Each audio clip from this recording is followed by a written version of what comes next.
Okay, Assalamualaikum dan salam sejahtera. Nama saya Azli bin Nawawi daripada UTHM. Jadi video kali ini kita akan cover pasal Google Calendar. Saya akan tunjuk cara untuk set meeting dengan cara yang betul dan berkesan dan juga jadikan kita punya meeting punya session dengan Google Calendar tu lebih smooth lah. Okay, let's go! Okay, jadi first kali kita nak kena cari Google Calendar kat mana? First kali kita kena pergi Google punya page lah macam biasa. And then dia dekat bintik 9 ni guys. Okay, bintik 9 ni. Dan anda kena kat ni anda nampak terus buka nampak kalender. Okay, ni one of the easiest way lah untuk cari kalender. Okay, dah buka. So ni kita punya Google Calendar. Jadi jangan tengok saya punya lah, teruk saya punya ni. Okay, semua benda saya nak taruh. Jadi saya memang banyak kerja letak Google Calendar. Kuliah bahagian memang banyak lah. Okay, jadi ni lah dia cara nak access. Jadi cuba buka kau punya Google Calendar dulu. Okay, take your time. Let's go. Okay, kembali lagi. Okay, ni seterusnya pasal saya sebelum ni ramai orang tanya tau. Macam suami isteri kan. Macam mana kita nak sync kalender supaya dapat buat keputusan yang tak kacau jadual siapa-siapa.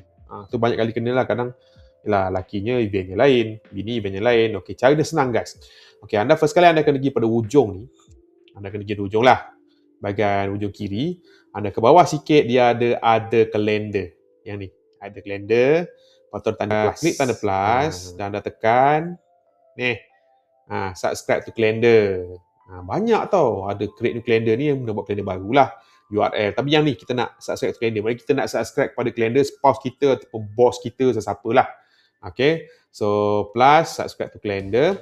And then this one taruh nama dia atau email dia. Ni. Saya kalender saya punya yang personal pun saya subscribekan juga supaya saya dengan kerja dengan personal tak ada clash. Dengan isteri saya masukkan. Okay, jadi anda boleh buatlah pada spouse anda. Jadi kalender anda dengan dia ada synchronize. Jadi anda boleh buatlah event yang tak berganggu dua-dua kalender. Okay, pula. Okay, kembali lagi. Okay, jadi sekarang benda pertama saya nak ajak adalah kita nak cari masa guys untuk meeting dengan kawan kita. Biasa di UTHM kami punya email Gmail kan. Jadi kami punya kalender Google Calendar. Jadi nak set meeting banyak biasa letak Google Calendar lah. Okay, dan dia akan direct pada email. Okay, first kita nak cari masa. Okay, so untuk first kali kita kena setting dengan siapa kita nak meeting. Kita kena pergi dekat ujung ni. Dekat bawah kalender ni ada meet with siapa ni. Pergi sana kan. Ada kita masukkan ke kawan kita. Macam saya akan masukkan Nur Azizah, rumah saya. Apa kata saya masukkan saya punya KJ, Syabilah. For example, this guy. So, saya nak buat satu meeting yang kami jumpa bertiga.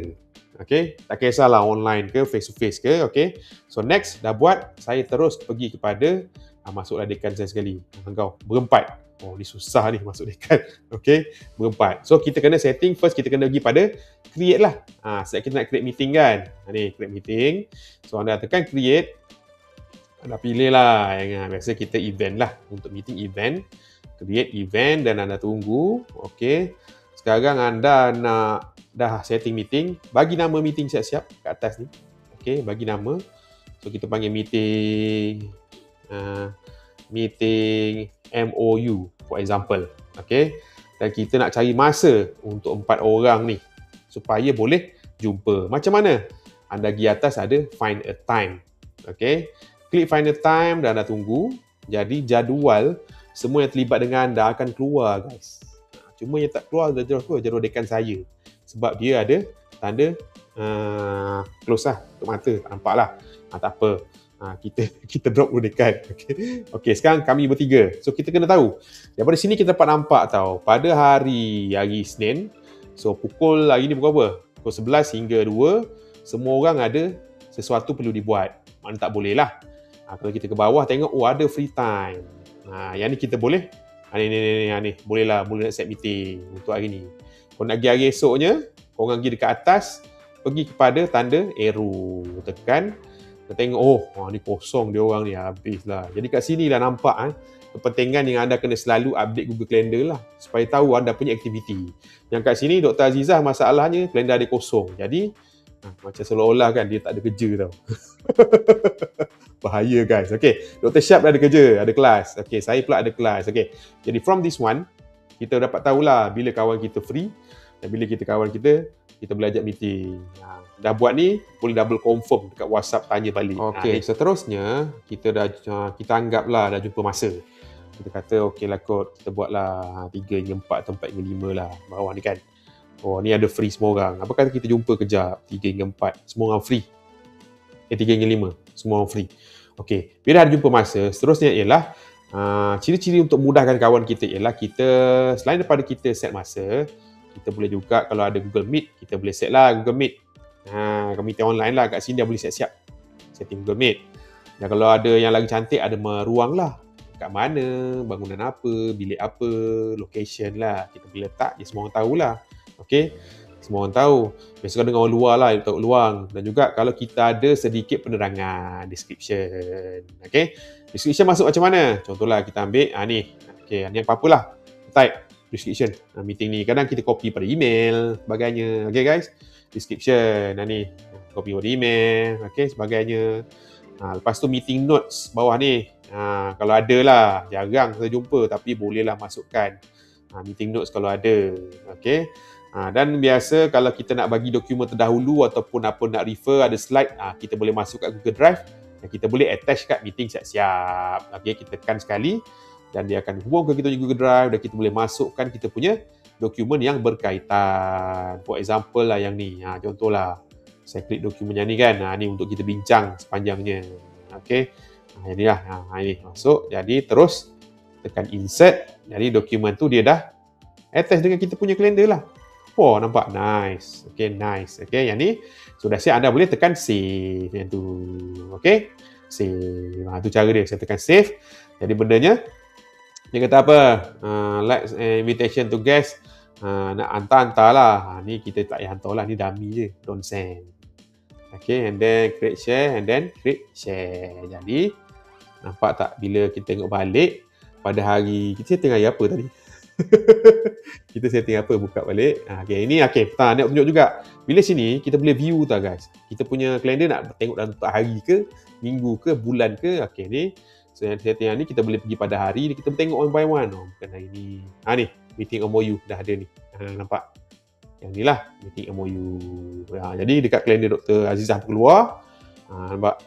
Okay, jadi, bila kita klik, nampaklah detail meeting. Macam ni. Ni. Okay, boleh kan? Okay, nice. Okay, boleh try. Okay. Yang terakhir sekali yang saya nak tunjuk adalah tentang speedy meeting. Speedy meeting ni macam ni tau. Biasa kalau kita lah ada meeting bertingkat-tingkat meeting yang berturutan. Okay, meeting kita habis satu meeting sejam contohnya, nak meeting yang kedua, biasanya kalau kalender dia macam terus lah. Dia macam tak ada apa. Tak ada. Macam ni guys. Macam ni kan. Contohlah, ni kelas kan. Habis kelas ni, tiba tu sambung kelas kedua. Biasa time ni kadang orang nak bergerak lah, nak pergi toilet dulu lah, di antaranya ni kan.